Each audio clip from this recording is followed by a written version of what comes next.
Castlevania Curse of Darkness for the PS2 is set 3 years after the events of Castlevania 3 and opens with Mr. Narrator here telling us the aftermath of Dracula's defeat by Trevor Belmont. 3 years have passed since the death of Lord Dracula and the invocation of Dracula's curse.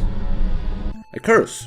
That sounds great. The game's main protagonist is a Devil Forge master named Hector. He is a former general to Dracula before he left 3 years ago to live with humans and to get himself a wifey. But conflict has to happen for the sake of this game, and we join Hector on his way to an abandoned castle. Here he is met by his former comrade Isaac, another Devil Forge master with a questionable fashion sense. Both are now expositioning the shit out of each other.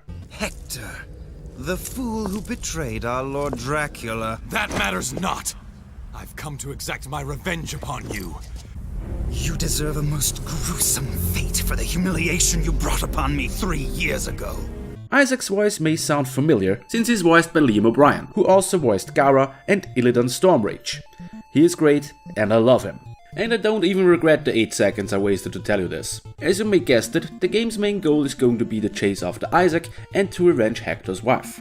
But Hector isn't alone in his fight. He is also aided by Isaac's sister, Julia. She sells him potions and other useful items. Hector also runs into our old friend Trevor Belmont. They don't get along at first, but later become besties. There's also a mysterious monk called Zed and the time traveler Saint-Germain. Yeah, I said time traveler, just roll with it. As you can tell by yourself, the basic gameplay is the same as Lament of Innocence, since Hector has to traverse through several different levels on his pursuit of Isaac. It can be a little bit repetitive, since all you do is kill enemies to unlock doors to progress. But there are a few additions to the gameplay. First, Hector is able to collect or steal materials from enemies to create new armor or weapons. Swords, axes, spears or fist weapons, you name it, Hector can build it. Every weapon has its own advantage and disadvantage and shapes Hector's combat abilities. And I haven't yet explained what a Devil Forge Master is. Devil Forge Masters are able to create and command so-called innocent devils, or IDs for short. They are just like those Pokemons. Also, like Pokemons, they can evolve into more powerful forms, lay eggs to create new innocent devils, and can be given nicknames. The IDs also support Hector in overcoming several obstacles by flying him over chasms, opening treasure chests, or stopping time. The enemies in Curse of Darkness seem like the usual Castlevania enemies, and you won't see anything new here. The boss design is okay. You got the classic Minotaur, wyverns, skeleton sharks, and pieces of armor. And that leads us to the endgame. So here we go. Spoiler alert. Besides Hector's efforts, Isaac succeeds in his plan of raising Castlevania again.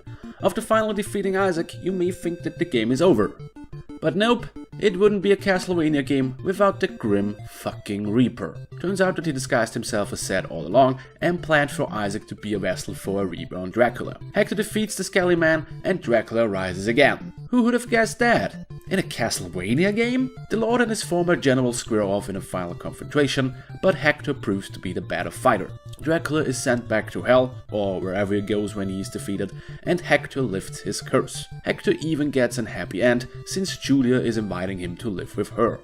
I smell a victory bang coming up. But wait, where was Trevor in all this? Well, let's say he doesn't feel so good. Enough talk. Time to die. Beating the game also unlocks a crazy mode and a mode that lets you play through the game as Trevor. Curse of Darkness looks like a Castlevania game, sounds like a Castlevania game, but doesn't really feel like one. The gameplay is similar to previous games, but the addition of the innocent devils seems a little bit off. Hector's character background is interesting, but not much light is shown upon it. He's the usual supernatural badass. Not that all of those are bad things, but it doesn't really fit into a Castlevania game, does it?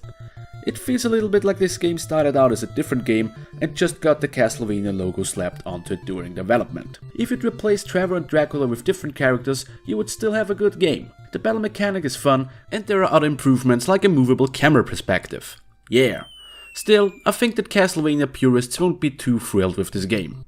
I rate Castlevania Curse of Darkness with 7 out of 10 man crushes.